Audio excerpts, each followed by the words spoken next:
This is a story which is written in, and there's a little addition to the Tehillim, Book of Psalms, which is written in Chabad, and they have an addition over there, a few paragraphs, speeches, their ideas that were mentioned by the previous Lubavitcher Rebbe about the importance of saying Tehillim, Psalms.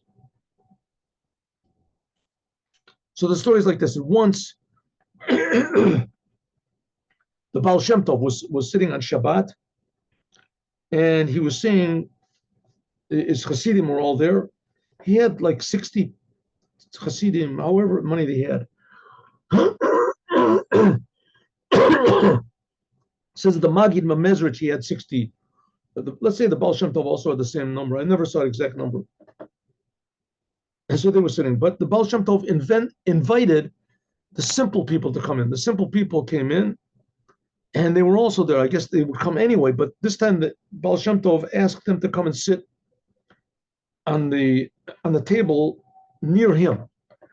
And his pupils, he had sit in the stand or whatever, sit in the place where the simple people usually were. And he would pour from his cup, his wine cup, he would pour for these simple people. There was even a couple that he actually gave his cup to them. I mean, it's impossible for us to imagine or appreciate or even estimate the holiness and the uniqueness of the Baal Shem Tov. But nevertheless, he was, and his pupils, they did appreciate the holiness and the greatness of the Baal Shem Tov. They really did appreciate it. And they were just astounded, how could the Baal Shem Tov put these simple people right next to him so that they could hear every word that he said? They don't understand anything that he's saying. And the Baal Shem Tov told us to sit far away, and it's hard for us sometimes to get one word or something. We're hanging on every word. I think this was on a Shabbat. I think it was on a Shabbat. And not only that, he even gave his cup to these these people, and showed them so much importance. So afterwards, I think that these people, they left, and the Baal Shem Tov was sitting with his pupils. After the Baal Shem Tov finished speaking, these people left, and the Baal Shem Tov said he wants everyone to put their hands on the shoulders of the person sitting next to them. They all did, and the Baal Shem Tov put his hands on people sitting next to him, so there was one big ring. And suddenly, everyone there started hearing words of King's Psalms as though King David and the angels were saying them with such deep meaning and you say emotion that it aroused in them this awe and fear and longing for God and love for the creation and love for the Creator, and feeling how much God loves us and how awesome God is, each according to the different words, the different sentences that were being said. And they all heard these things, and their souls were like going out of their bodies from ecstasy and from awe and from fear and from lit. And the Baal Shem Tov took his hands off, and he told the pupils, what you just heard are the people that were sitting here. They went to the synagogue to say Psalms. Now, they don't know how to learn Torah, and a lot of them don't even know what they're saying. They say the words of Psalms.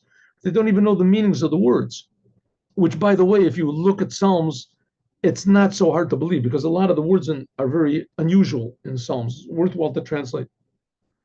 But they're saying these words, and in the heavens, every word is tremendously valuable and precious to God. And the angels, and there's all, and that's what you heard. The whole entire, reaction, the circus that goes on in heaven from these words that the simple people are saying. So therefore, you misinterpreted the value of the simple people. So everybody felt really bad. They felt really bad. On one hand, they were just elated. They had this, and then when they heard what it was, so they felt really sort of, they would never reach these tremendous levels of it. And so the Baal Shem Tov said that it says in the Torah, that when God told Abraham that he was going to give birth to a child, a son, so he said, could it be that person who is 100 years old, he told Sarah also, a person who is 100 years old, a man 100 years old, and a woman that's 90 years old is going to give birth? And they laughed.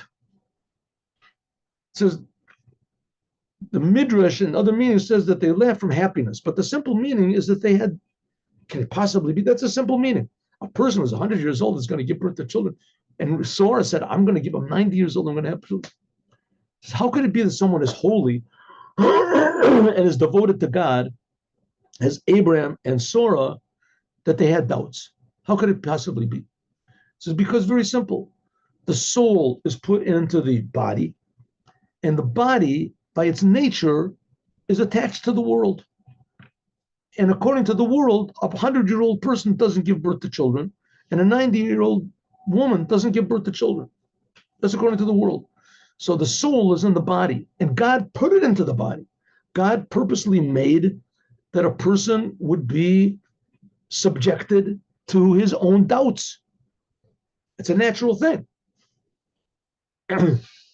So don't feel bad. That's what Baal Shem Tov told his pupils. Don't feel bad that you had doubts about the value of simple people. Because if Abraham and Sarah, they could have doubts just because of their being in the world, is you shouldn't feel bad also.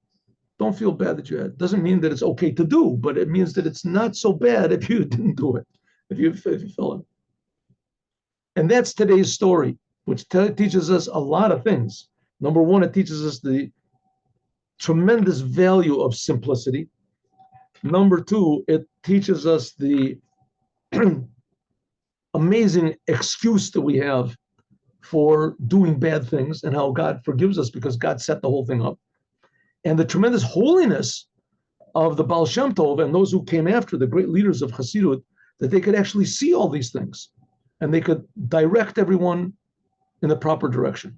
Have a good day with Mashiach now, and we'll meet, God willing, tomorrow at 8:15.